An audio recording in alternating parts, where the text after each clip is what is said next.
Hi, welcome to this, my 50th episode of VideoFuzzy. I'm your host, Terry J. Aman, and in this installment titled Ruddy Clip Show, Clip Show! It's not.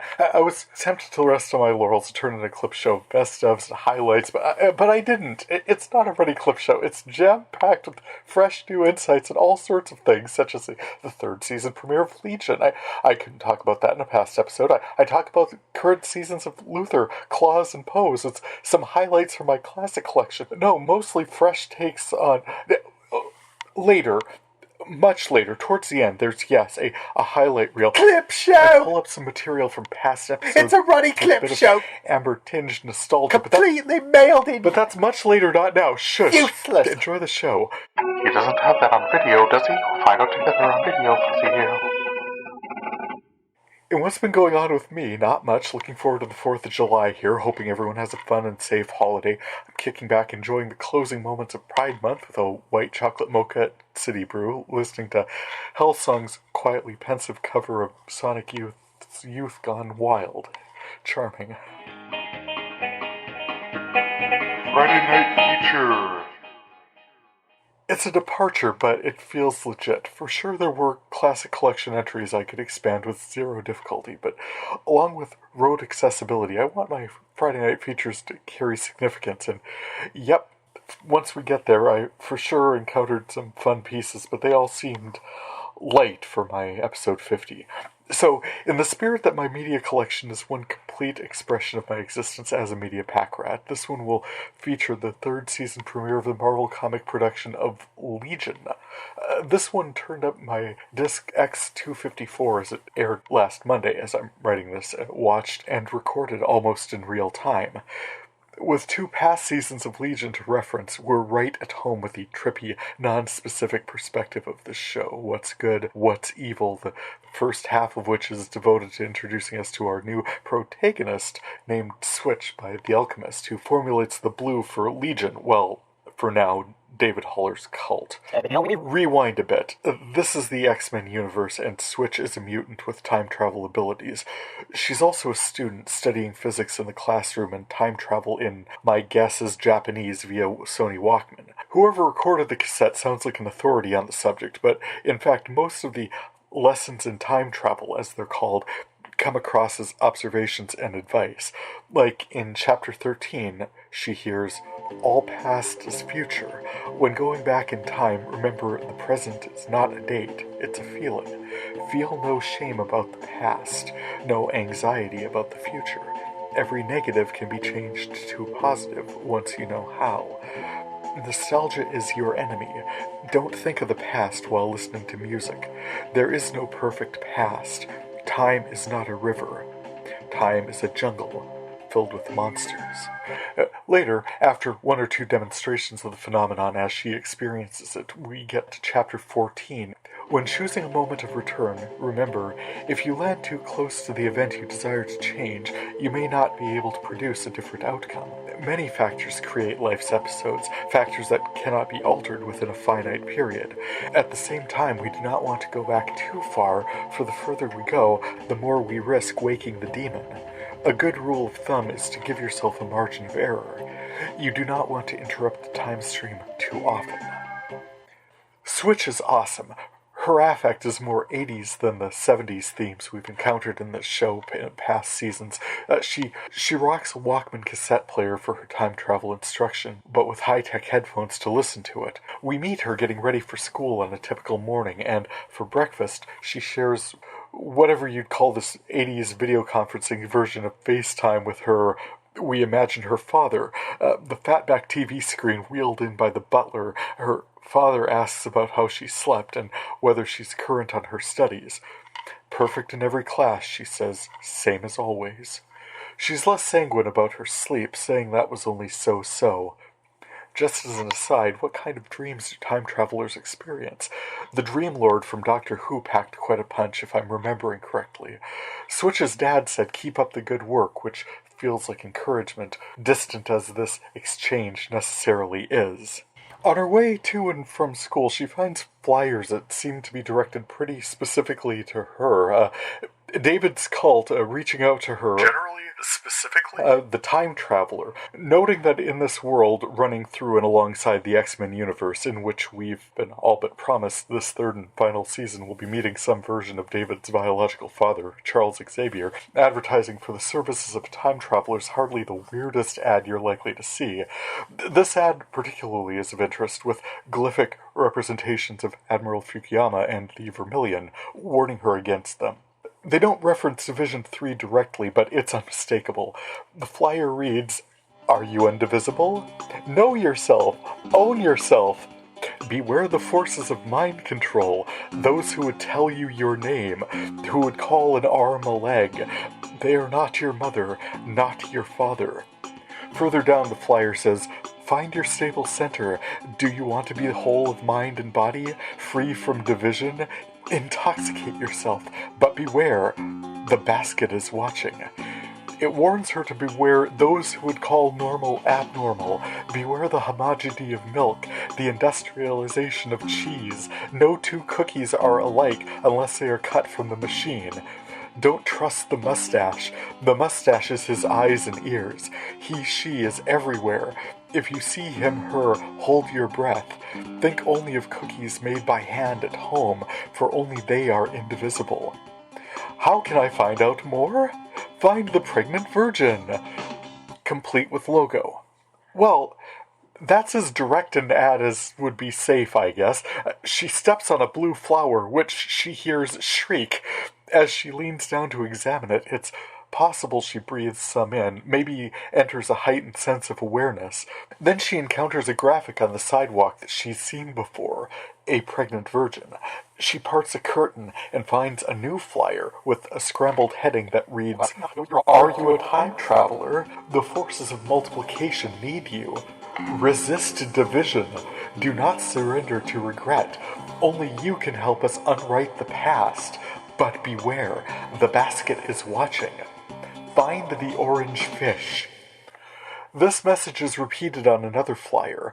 Find the orange fish, 89.1, a radio station that directs her to the red bus, yellow bus, and the pregnant virgin, a strange little dry cleaners that reminded me of nothing so much as the wardrobe in the Narnia books. The shop is a test, blocking her way with confusing questions and riddles. It's about to block her way forever, but she puts two and two together with the orange fish she's supposed to find and blurts out, "Salmon!" The shop is transformed into a bizarre music video for the band Superorganism's Something for Your Mind. She is directed through a kaleidoscopic tunnel that takes her unobserved through skyscrapers, oceans, and canyons until she lands up at Party Central, the opium den of David Holler's cult. She fast-forwards through a waiting room to a trippy meet-up, first with Lenny, then Squirrel the alchemist, and finally David's inner sanctum. He offers her some tea, and she gets a sense of David's history with Division 3, the forces of division, the trouble he's in, and the love he feels surrounded here by his cult. He shows her he can read her mind and manipulate her perception. He shows her part of his history with Sid, not all of it for sure, and basically establishes a rapport. Switch is not trusting enough to sip his blue flower drug-infused tea, but sees enough to have his back when Division 3 launches their attack. It's a good thing David's team reached out with those flyers when they did. So soon after she meets him, she sees Division 3 forces gun down David's followers as well as their brutal attack on David himself. A couple different times, actually. The second time, Farouk, the Shadow King, Amal Farouk, becomes aware of Switch and confronts her in her time-traveling corridor, inviting her to be part of his team. However, Switch is unmoved. From David's reaching out to her, from the people he surrounds himself with, she says he's a man. Farouk, she says, is a robot, the kind her father collects, and she escapes into the past to try warning David again.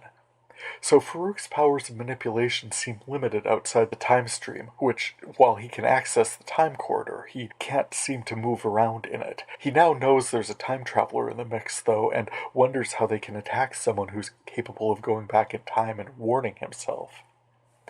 For his part, David doesn't believe Switch at first. He's a mind reader, after all. How could Division 3 sneak up on him? Well, they're using brainwave dampening devices Carrie developed, so he can't detect them. That's how. Switch tells him she watched him die twice, both times at the hand of the blonde woman he showed her, Sid, at which point the cult leader, David, presumably uses his gifts as a teleporter to get his flock out of there. The thing I missed right up until exactly now is that upon learning Sid executed David, twice, in fact, in 2 different timelines, Farouk goes to Sid, who... Oh no, none of us believe she's over it. None of us believe she doesn't care about David one way or the other. Controlled and philosophical as she might well seem, she's enraged. And Farouk, for whatever reason, doesn't want her taking a third shot at him. Maybe you don't need to go, he advises. But that was it. Advises. If Farouk is the puppet master, as I damned him at the trial at the end of Season 2, then all he'd have to do is say, don't go, and she wouldn't. It's possible that his persuasive abilities are at their limit, just keeping the forces of Division 3 in line and himself out of lockup, and he can't really control anymore what anyone specifically does. See, when we were introduced to Division 3, they were the bad guys. They'd abducted the David Shadow King hybrid from an asylum called Clockworks and took him to their headquarters. Melanie Bird and her team rescued him from Division 3 and took him to Summerland, a retreat where they worked on extricating David's mind from the powerful grip of the Shadow King, Amal Farouk. Yes, in the wake of these operations, quite a lot of mind-blowing violence and destruction is perpetrated on both sides. We get the sense that Division 3's priority is unlocking David's potential as a weapon, and Melanie wants his help in rescuing her husband Oliver from his coma. When he finally does, however, Oliver leaves Summerland under the power of the Shadow King. David's mind is abducted by a spherical drone Carrie Loudermilk crafts sometime in the future, and Melanie has a nervous breakdown. Her team is absorbed into Division 3 and spends most of a year integrating and developing their powers. David suddenly escapes the sphere and wakes up after encountering Oliver and Lenny in the astral plane. Sid doesn't trust him at first, where he'd gone, how he'd managed to break free and come back, but her trust in him grows as they get to spend more intimate time together in her mind, this time his unalloyed with the parasitic Farouk. We learn that quite apart from Oliver, Farouk has also been manipulating Melanie to drive a wedge of division between Sid and David.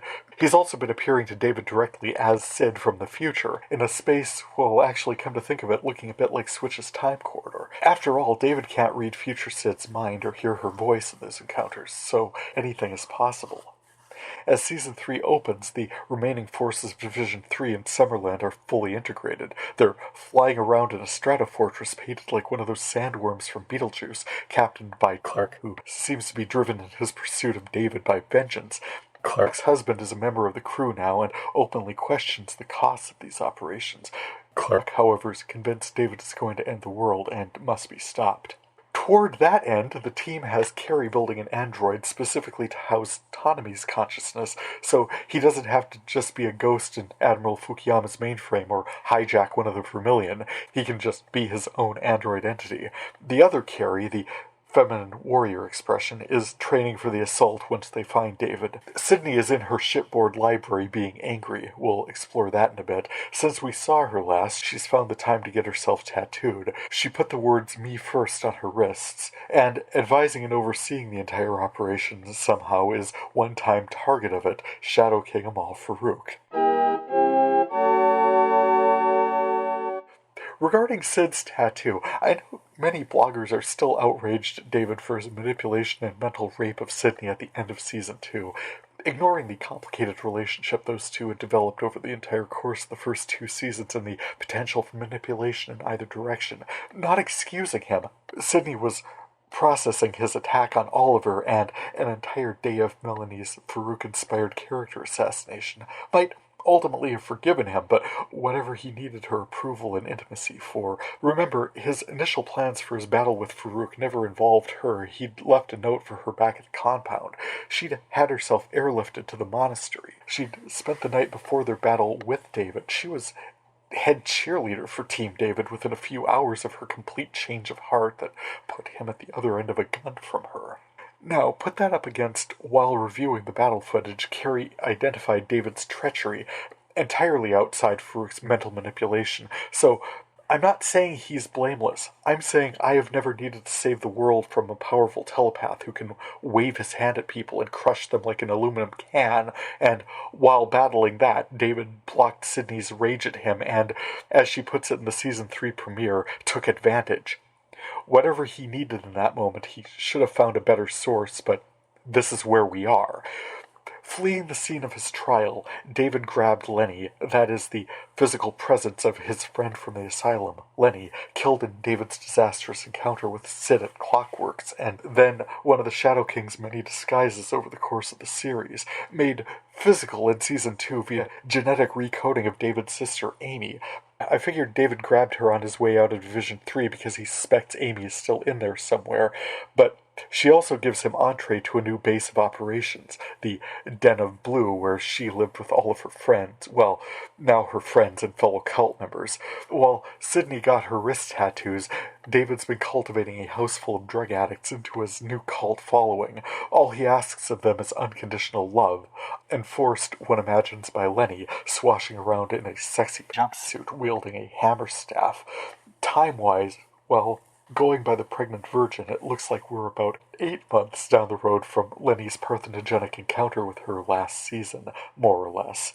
As for what's actually happening in this house, it's hard to say. At one point, we see a giant sow lying on her side in the corner, dispensing the psychoactive blue vapor from her teats. There's also a lab where this blue is being developed and fed, I guess, to the pig? If it's important that we know where all this blue is coming from, there's some suspicion it's distilled from all these psychedelic, potentially sentient blue flowers we see all over the place. Mainly, this third season's final chapter of this adventure got off to a great start last week. If it looked like the goal of Legion was to free David from the Shadow King so he'd live happily ever after, that's not who he is in the comics. Legion absolutely unfolds through the darker realms of the X-Men universe. David Heller is complicated, plagued by abandonment issues, mental illness, holy Christ, the most toxic of borderline personality disorders, and if the traumatic excision of the Shadow King left him damaged, if his actions seem feral, well, damaged he'll be while he recovers, and until then he's in survival mode. He surrounded himself with the deranged, unconditional love of fluffy-headed cult followers because he needs them. More to the point, as they bring this epic storyline to a close, I'm excited to see where they're going with this. For sure, I'm interested in that pregnant virgin's baby. And will Division 3 continue throwing good money after bad, tracking David out of vengeance or spite, even though a reincorporated Shadow King seems like a bigger issue? And oh my, yes, David meeting up with Charles Xavier. That's one meeting I'm definitely looking forward to. As usual, it's all go on Legion. New episodes airing Mondays on FX. Cross Connection. Ralph and I have been working through my backlog of Parks and Recs episodes I saved from the Comedy Central marathon, and I had not realized Mark Evan Jackson was in that.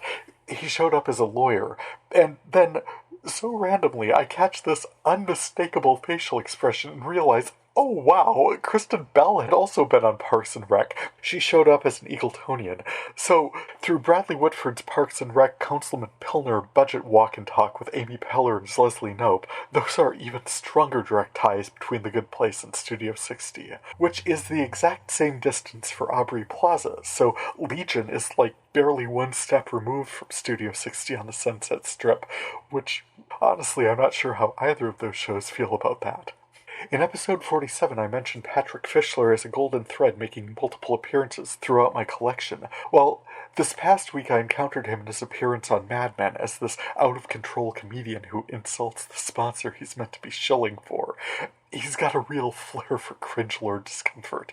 Other cameo sightings include Steven Weber as Sean's uncle in a third-season episode of Psych, and Mark A. Shepard in an episode of In Plain Sight. Those guys are all over my media collection, and Jennifer Coolidge in The Closer. I remember her a lot more from her role as Candy Richards in Nip Tuck, and more loudly in her role as the Slavic landlord in Two Broke Girls.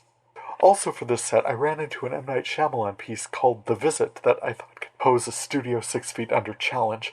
Small cast, no big names associated with it, but what do you know? First cast member I pulled up on IMDb, Jorge Cordova. I'm showing him on In Plain Sight with Mary McCormick, so actually 0 steps removed from Bradley Whitford. It's not even a challenge anymore. Come at me! Diving into the Classic Collection.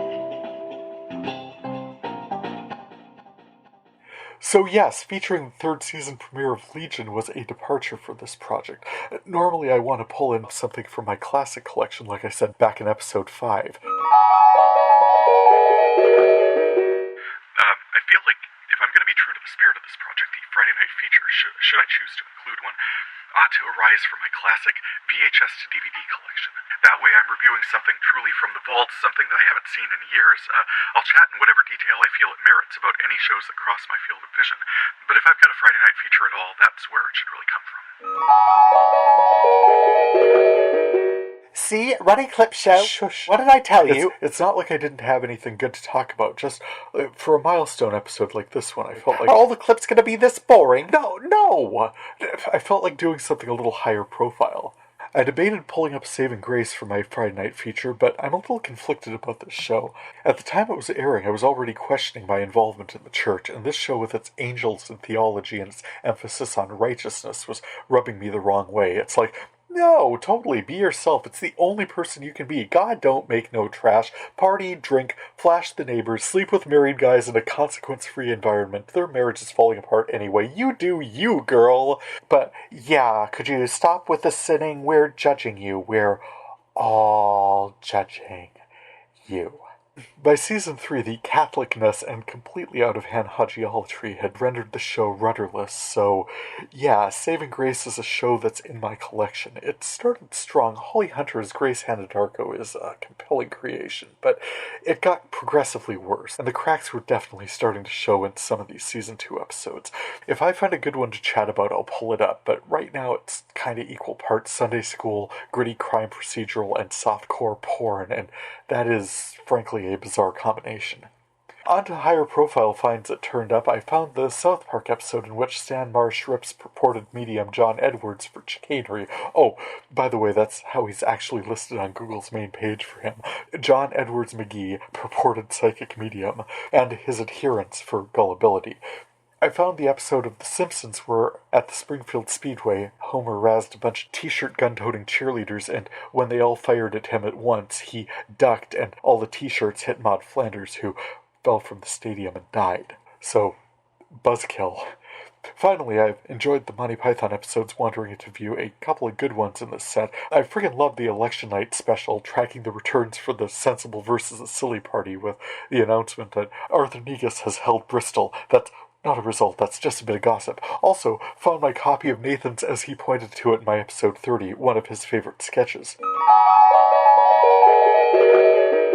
There's also the bit that it's the award ceremony at a private school, and people keep hijacking the role of MC, and like at one point there's the MC who's presenting the awards, and the award for best Latin essay goes to this kid, and the award for such and so goes to the other kid, and then someone else, like a thief, breaks in and takes over his role and says, "Oh, here's the golden cup for the outstanding student athlete, and it goes in my sack." Clipping other people now. Ruddy Clip Show. There was an unfortunate sketch with John Cleese as Attila the Hun in a ridiculous family sitcom that featured Eric Idle in blackface. Ew. Although that concept led to a hilarious animation featuring Attila the Bun, where the first time I saw that one I damn near wet myself.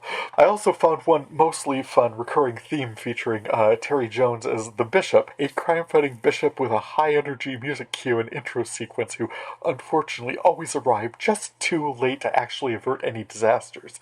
Finally, turned up a couple of my favorite sketches, one featuring Michael Palin and Eric Idle as poofy judges in the cloakroom gossiping about their day in court, and the other, the 2nd Armored Division presenting close order swanning about.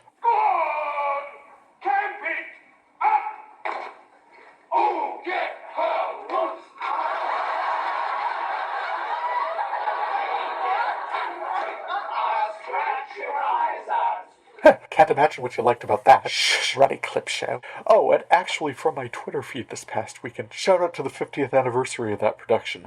Between the television series, the feature films, the tours, the recordings, how the cross-country trip I took visiting Ralph out of state in January of 2012 started out with a stop in Fargo to watch a touring production of Spamalot, Eric Idle's adaptation of Monty Python and the Holy Grail for the stage. I caught that one alone, but we've seen it together once since then, a summer theater production of Minot. It's a really fun show. And beyond the actual body of work, the sustained cultural influence of John Cleese, Graham Chapman, Eric Idle, Terry Jones, Michael Palin, Terry Gilliam, screw it, Carol Cleveland, she was in lots of it, for a sketch comedy show from 50 years ago, well, the fact that we're even still aware of it is remarkable. But I'd hazard a guess that if you were to walk into any Starbucks today wishing to register a complaint about a dead parrot, someone in the building will know what you're talking about. Current collection. For this section, as Pride Month comes to a close, I mainly wanted to recognize and appreciate the inclusion of the other, mainly in cable dramas, but it stands, not just for laughs or token representation, but as characters unto themselves. This season of Claws featured competitors in the Miami Ms. Muscles competition. Apart from some romantic distraction for Quiet Anne, Desna noticed one member of that group was deaf and was able to read lips. With her help, Desna was able to gain some intel she needed on the operation of the casino. In the course of the story, Penelope, the winner of the Ms. Muscles Miami, played by Tiffany Denise Hobbs, according to her IMDb profile, an actual women's bodybuilding award winner as well as a classically trained Shakespearean actor. So there, her character, Penelope, was murdered, though she'd been blackmailing casino owners, so that'll happen. It was cool to see these women in real roles, rather than just parading them through as gawk bait. I noticed this also in the second season of Good Behavior when Letty was posing as a drag queen in order to run a scam on a bar owner. They cast actual drag queens for that episode, and the FX production of Pose features real drag queens and transsexuals. As for the Eyes Wide Shut style party in the third episode of Claws, I would not be able to speak to you about the BDSM experiences of the actors in that scene.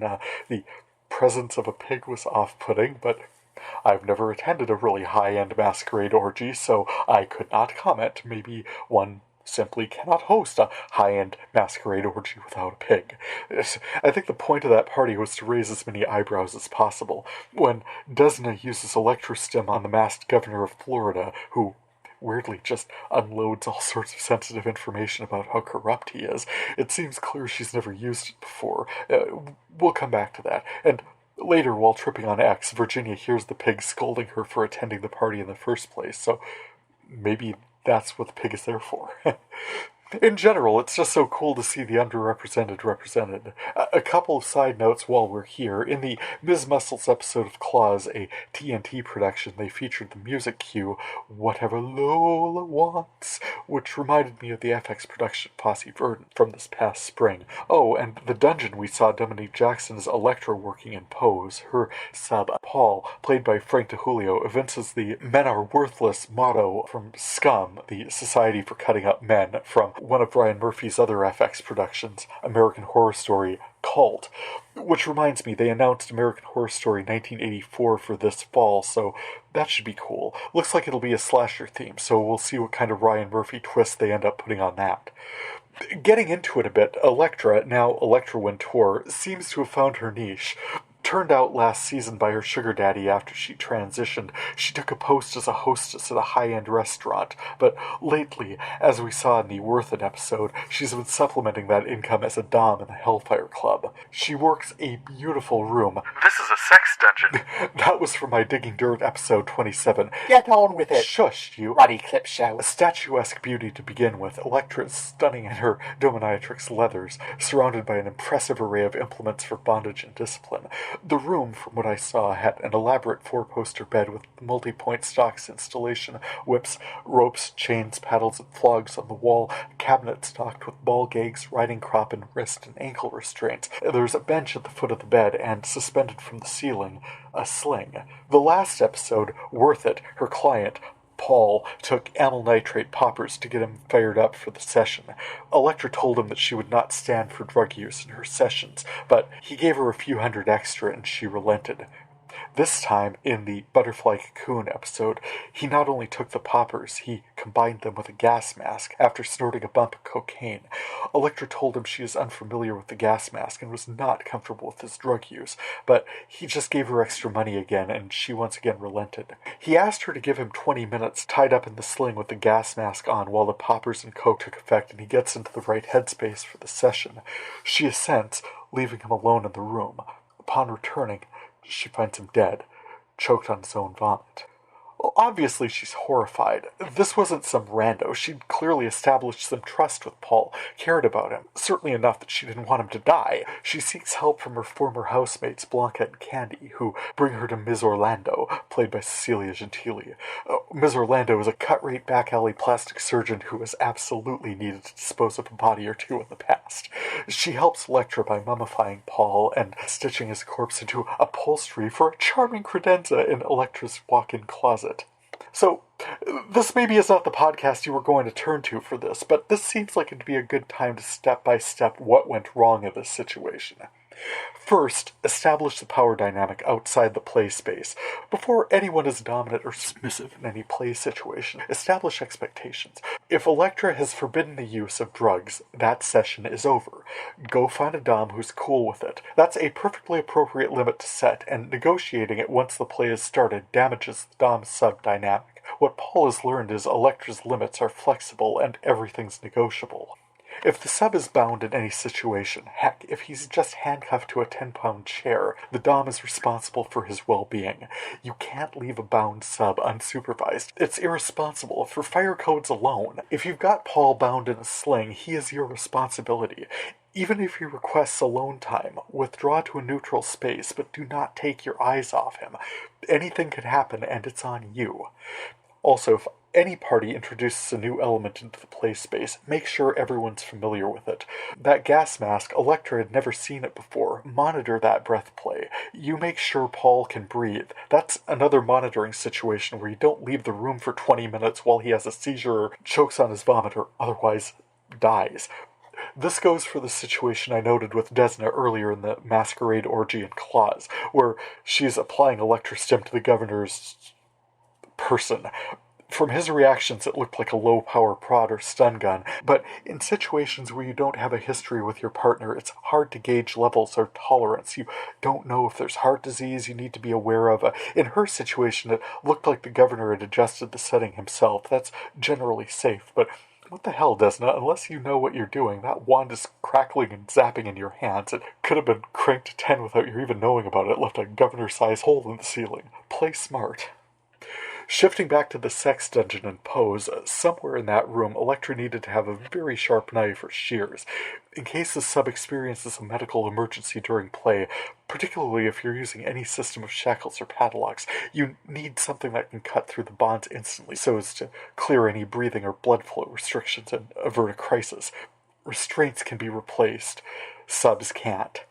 Now, Murph clearly needed for everything to go wrong in exactly this way to bring about this exact scenario, but an established sex club, even in the 90s, is going to have some monitoring in place for liability and insurance purposes so that Wall Street executives don't have heart attacks and die and then their families can sue them for negligent homicide or manslaughter. Obviously, there's quite a lot more to navigating the niceties, subtleties, and responsibilities of the dom-sub relationships to make your time in a sex dungeon more enjoyable and fulfilling to everyone involved. And the internet is full of resources you can access at your leisure. Safety first. Luther. Oh, damn, I wrapped up my sex dungeon commentary too soon. Actually, Luther is just... yeah, what's going on in that show is a step beyond. What we have here is Jeremy Lake, a psychiatrist who abducted a girl, got her trussed up in the basement, and was going to instill Stockholm Syndrome in her. She had to keep very quiet, he said, because his wife is insanely jealous and would kill her. Well, Luther's, that's Idris Elba's DCI John friggin' Luther. His team is amazing. His psychiatric consult figures out from an MRI in Lake's desk that Dr. Lake has a girl in his basement. Lake texts his wife to dispose of her, so she dutifully bumbles her way into the basement, goes full Dexter on the walls in preparation of chopping her up, and despite the girl being drugged and very tied up, she somehow manages to free herself and bite Mrs. Lake off. Luther, meanwhile, manages to locate the hidden panel to the basement and rescue the girl and arrest the wife, which, yeah, of course, it's awesome the girl got away, though that didn't save Lake's, dozen more victims he's out there killing right now, making quite the displays with some of them. I'm just saying it seemed like the unlikeliest outcome. Well, Luther's got lots going on. He's on report for murder when his supervisor nicks drug-dealing Cornelius directly, and he passes on compromising evidence. His psych consult accuses him of setting her out as bait for Dr. Lake at Murder Central, and perhaps most devastating, his longtime associate, Alice, having faced down one contract killer too many, finally turns on him and leaves him knee-deep in corpses and hell to answer for. Outrageous and over the top as it very well is, Luther is a towering chess match to the death, and I'm very much looking forward to seeing the resolution on this. VideoFuzzy at the movies. In movies, we took in Dark Phoenix last week. I know we've had a lot of reboots in this universe, and I'm good with that. Just Jean Grey with enhanced abilities, suddenly she's aware her father is alive, and yeah, I understand how this information flips your whole world. As an adopted person, I get it. Once she goes to confront her mother's widower, the guy who gave her up to Charles Xavier because she was beyond anything he was able to deal with in the wake of his wife's death. No, we're not thrilled with him, but Chuck's a mind reader too, and one with plenty sufficient counseling background to raise that little girl into the woman she's become with the knowledge that her father survived. I mean, first, walking around with the guilt that you've killed both your parents, that's intense, and she can't go to him because he can't deal. But say you've done it the way you've done it. Jean's suddenly aware of the truth. How does that damage her relationship with everyone else, all her friends? It's not like they had the information, they were keeping it from her. I thought the Dabari aliens trying to recapture the cosmic power array that destroyed their homeworld didn't make a ton of sense, but I will say the battle sequence the film built to was badass. I also finally watched Logan this past week. A good film, good resolution for the characters, excellent, heartfelt send-off for Chuck and Logan, but am I the only person who feels that with all of the whip-around timelines and distortions, it's hard to keep track of what's going on with any set of characters in the X-Men universe anymore, right?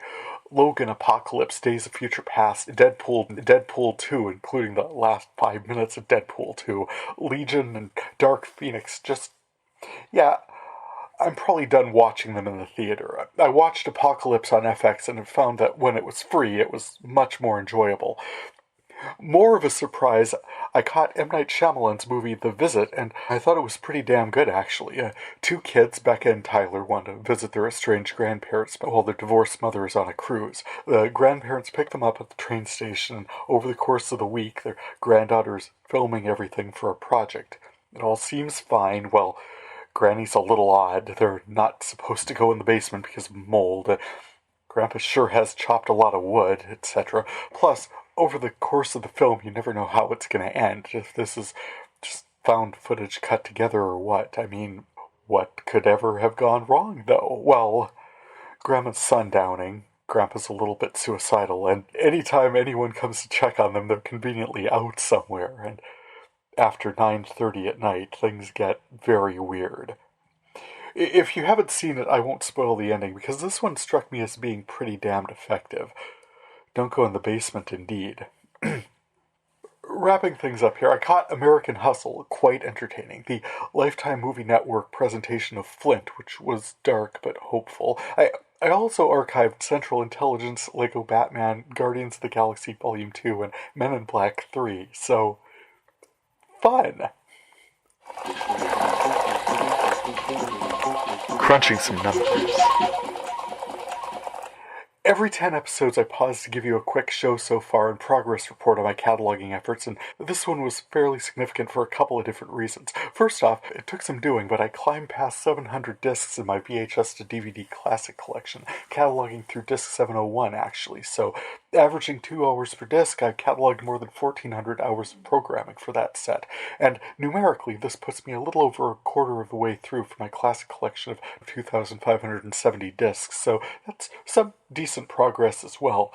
Then, in my current collection, recording direct-to-DVD, I'm so excited I've cataloged more than 250 discs. As of this week, actually 254, which, at an average of 6 hours per disc, that collection comes in at more than 1,500 hours of programming, for a combined total of nearly 3,000 hours of material cataloged. So, after 2 years of this project, I've cataloged nearly 4 solid months of media.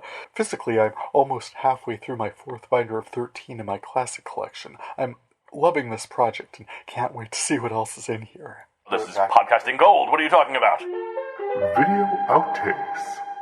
And as part of celebrating these milestones for this, my 50th episode, I thought I'd take a look back at some past episodes. I knew it! I called it! Here it is! It's a Ruddy Clip Show! Just a Ruddy Clip Show! Yes, I guess, technically, Mailed but in. I thought it'd be fun to clip pull show. up It's just some a clip highlights. show mailed in. Looking back at this Yawn. little over 2 years of this Boring effort. clip show. Yawn. It's Boring not. clip show. I've said lots of things about lots of things. Wanker. Here's a sampling from the show so far, and if you want to know more, they're all online somewhere. Kicking us off from episode 1.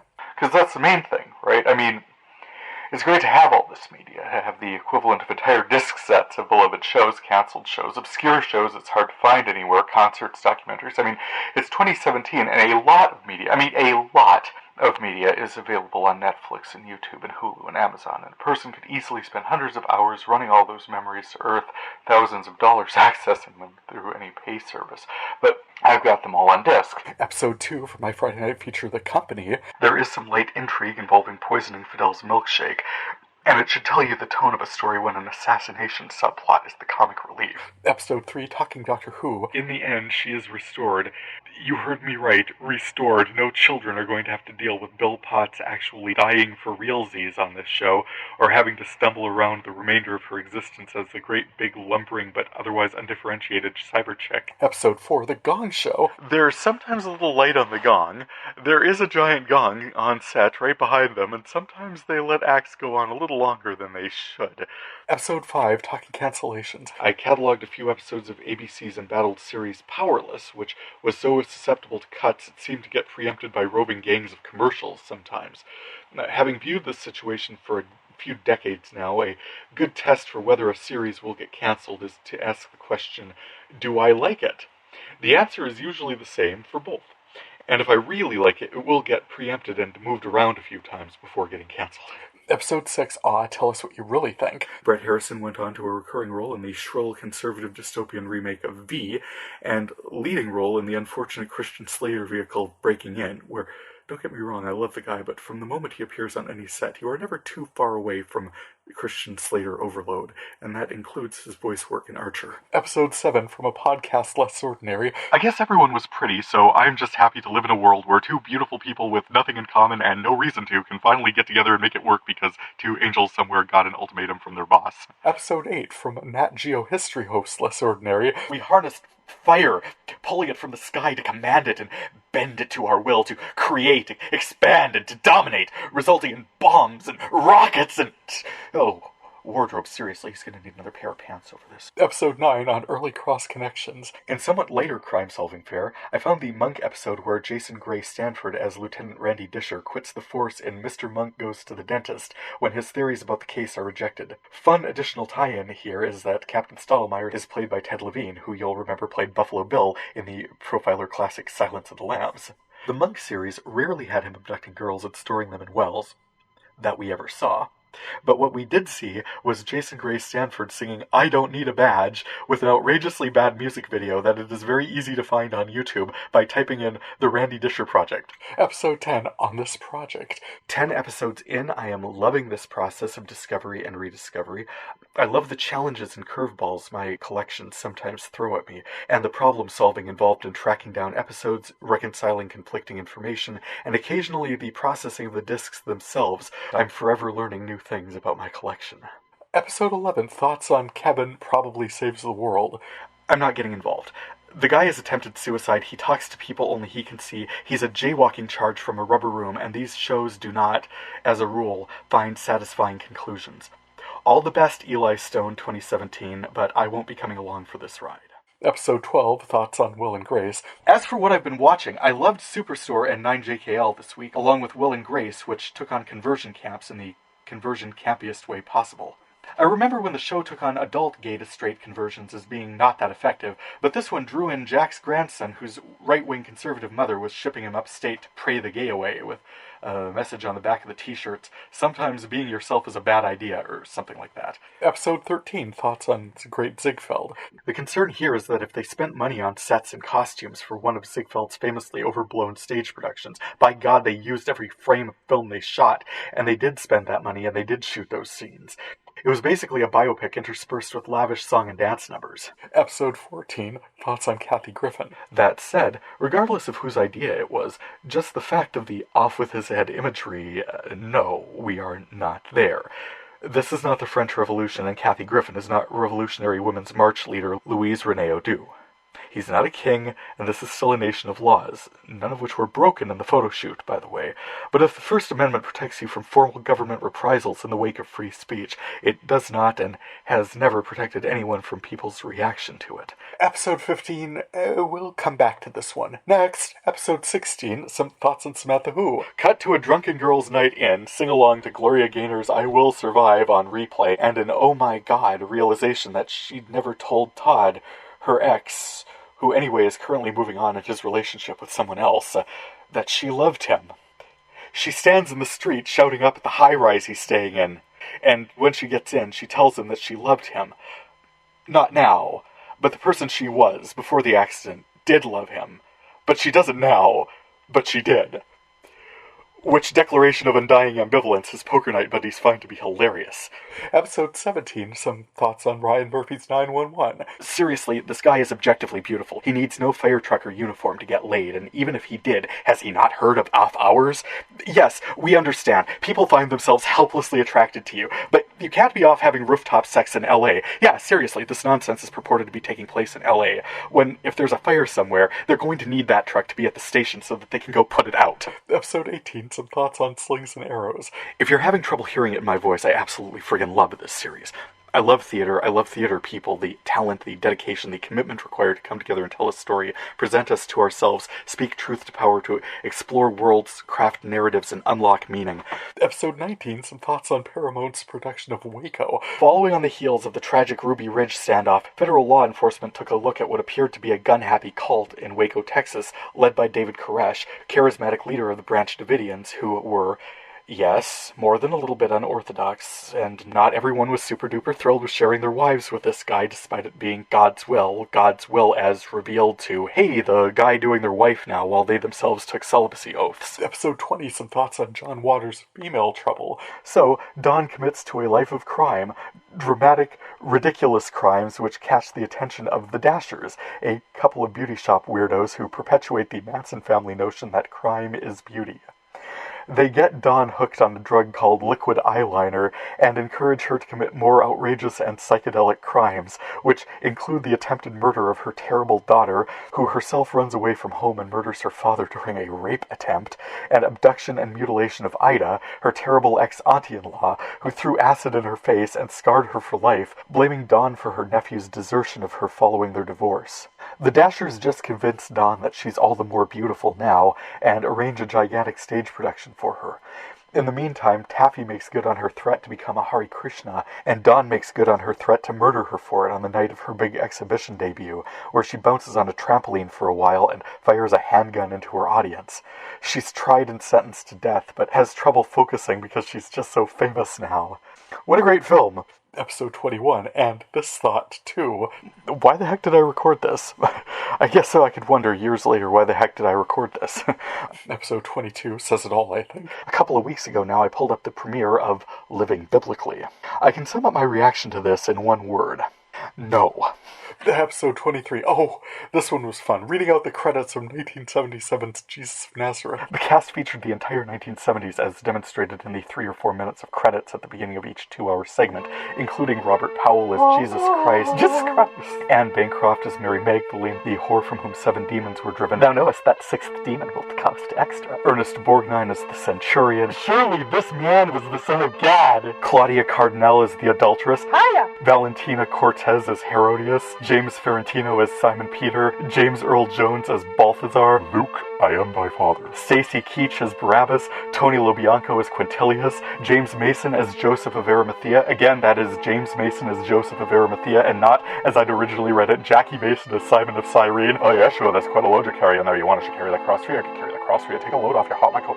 Ian McShane as Judas Iscariot. That's Ian McShane, not Whose Line Is It Anyway improv talent Michael McShane. Okay, what else? Betrayal. I need a show of affection and 30 pieces of silver. Lawrence freaking Olivier as Nicodemus. Donald Pleasance as Melchior. You only live twice, Mr. Christ. Christopher Plummer as Herod Antipas, and Baron Von Trapp. What a white Jesus Christ. Anthony Quinn as Caiaphas and Zorba the Greek. Fernando Reyes as Gaspar. Ralph Richardson as Simeon. Rod Steiger as Pontius Pilate. Al Capone, and oh wow, Gordon Call. Tim Curry as Dr. Frankenfurter. Peter Ustinov as Herod the Great. Robert Redford as Bob Woodward. Linda Lovelace as Deep Throat, and Zero Mostel as Max Bialystock. Michael York as John the Baptist, and Basil Exposition. Christ, I'm here to baptize you. Oh, behave. Olivia Hussey as Mary. Cyril Cusack as Yehuda. Yes, we're just about the end of these, I promise. Ian Holm as whoever that was. And Yorgo Voyagas as Joseph. Episode 24, some thoughts on Dead Like Me. In reality, in our reality out here in consensus reality, communication is lost, information is lost. It breaks down the mute grave of maw that awaits with ever-decreasing patience. So we make our peace, our goodbyes. Shows like this let us peek beyond, wave goodbye. While dark, it's comforting, and Brian Fuller used exactly the right tone of voice in presenting this world. Episode 25, In Defense of Pragmatism. That's the old joke with the frustrated mathematician versus the engineer, calculating Zeno's arrow as a function of reunion with his lady love. The mathematician bemoans the fact that he'll never get there because he first has to cover half the distance, then half again, and so on, and they'll never actually meet. The engineer grins and says, true, but before long I'll be close enough for all practical purposes. Episode 26, on rude interruptions. While Ingrid Bergman is busy turning in an emotionally compelling Oscar-winning performance, suddenly I'm dealing with blaring alarms and loud celebration of roadside food prep, featuring, in any typical episode, chicken fried grease stuffed with bacon and batter-dipped cordon bleu Guy Fieri, pronouncing it the best damn burger he's ever had in his mouth since the last one of these he was at, and right up until the next one of these he is at. Episode 27, Taking This Stand. I'm just going to throw this out here so we're all on the same page. Should they choose to do so, and within zoning restrictions, consenting adults are absolutely allowed to install and enjoy a sex dungeon in their home. Despite a disinclination, perhaps, to broadcast the presence of a sex dungeon as part, within, or alongside a couple's marital org chart, and despite the completely obtuse, careless, and inappropriate disregard in the case of this family, wherein their son became aware of their sex dungeon when he was 6, the presence of a sex dungeon certainly does not, in and of itself, speak to anyone's commitment to home and family, God and country. In all candor, where does one imagine the family came from? Episode 28, Cap It Up! With a smash and 1,000 shards of glass, FX sent a flounce of drag queens swanning down the gritty catwalk of 1987 in pose, propped up in freshly filched finery from a museum display of royal grandeur, genuine, stately, courtly couture, resplendent panic inspired by Dominic Jackson as Mother Electra of the House of Abundance. Episode 29, oh, here's a callback. A 5th season monk in this set, Disc 505, finds our defective detective hanging out his shingle as a private investigator and taking on one of the most heart-to-heart style cases that ever there were before. Oh, wait, there's a Season 2 monk in my collection. Mr. Monk Goes to the Ball Game. I have less than a minute of that one on disc 386, but that scene could actually cut directly to Robert Wagner in a bathrobe with a brandy snifter and Stephanie Powers walking in with his slippers and Lionel Stander in a voiceover with, what did I tell ya? Some of the writing on Monk, it was moita.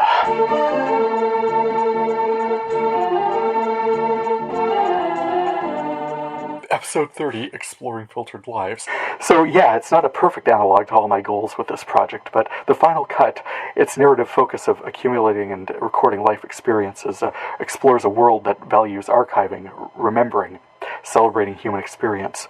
True, the dramatic energy of the show derives from a darker, more sinister space within that priority, but I can certainly understand and support the underpinnings of this world. If my enemy is forgetfulness, the fragmentation and gradual loss of experience, I can certainly understand wanting to record, to archive, to remember. Episode 31, Thoughts on Misdelivered Lines.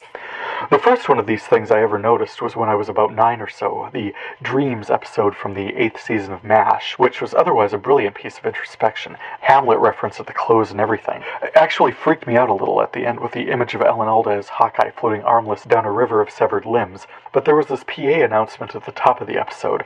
Honestly, the easiest thing in the world to clean up in post.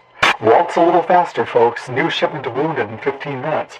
We haven't had Wounded for at least half an hour. What is this? Anyway? Which, wow, that was quad erat demonstratum of a misdelivered line, but it helped sensitize me to the phenomenon. Episode 32, Calling Out Stephen Colbert. Stephen, I'm not sure what you think people come into an Arby's with to buy a roast beef sandwich, but yeah, the vast majority of transactions in today's society, even way up here on the edge of civilization in the great empty rectangle that is North Dakota, we hooked the telegraph lines up like a decade ago, and we've been using those to party line into the big city, and Miss Kitty transfers our debit cards to St. Cloud, and then the fancy bankers in New York City issues a bank check to Arby's, puts that stamp on it, and mails it out that very afternoon.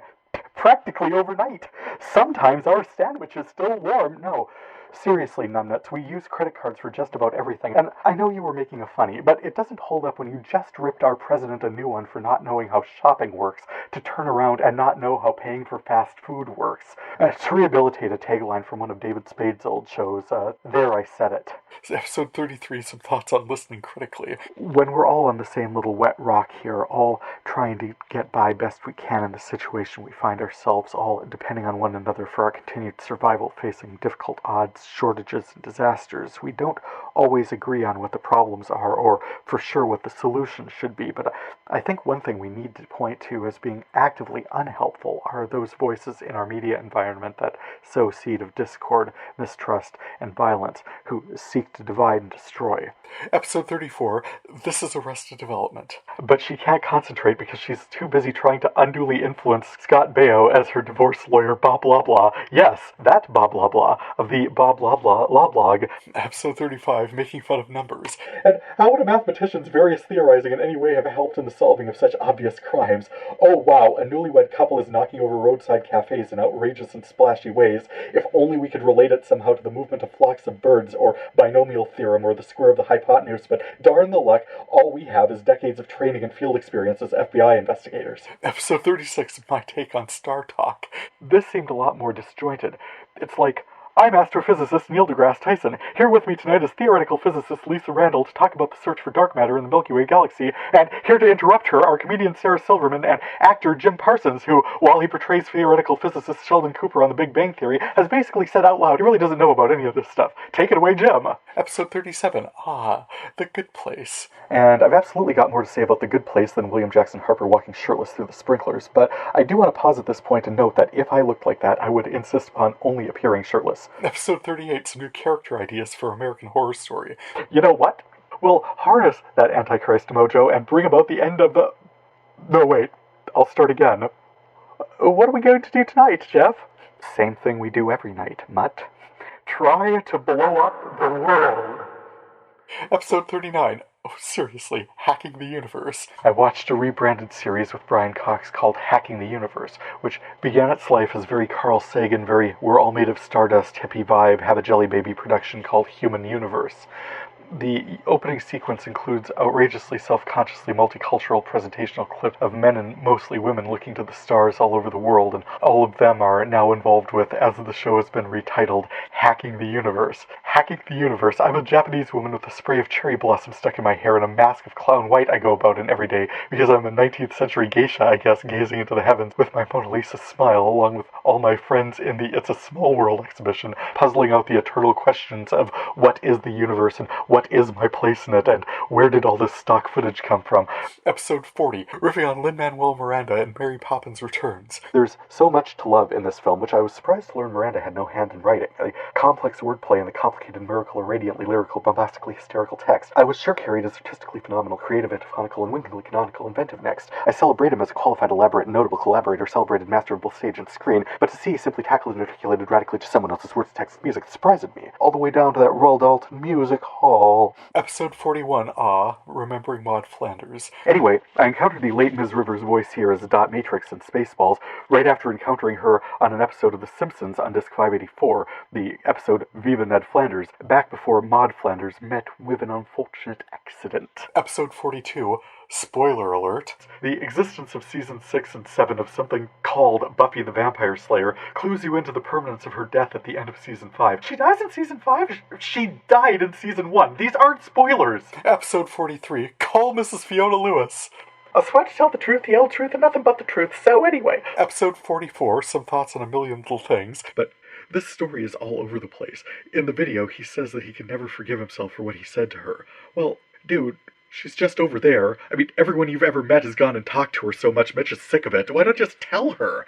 As he says in his video to Barbara, when you told me to find something to live for, I did. But then my wife grew bored with me, or I did with her and my 2, maybe 3 fantastic kids, and my biggest, baddest real estate deal in the history of history isn't doing it for me anymore. I has a sad, I jump off a building now, goodbye! Episode 45, some thoughts on Shazam. Where this Denny Terrio-looking guy would travel around with signal lights epoxy to a red bowling ball in a windowless van, and every week he'd get messages from his mentors, Solomon, Hercules, Apollo, Zeus, Atlas, Statler, and Waldorf, and spin around in spandex and have an adventure. This was the 70s. It was not good writing. Episode 46, some thoughts on Happy.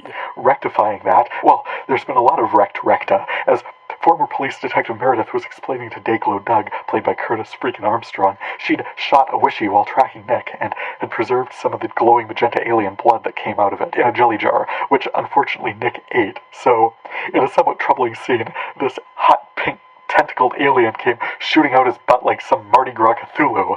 Episode 47, some thoughts on In Plain Sight.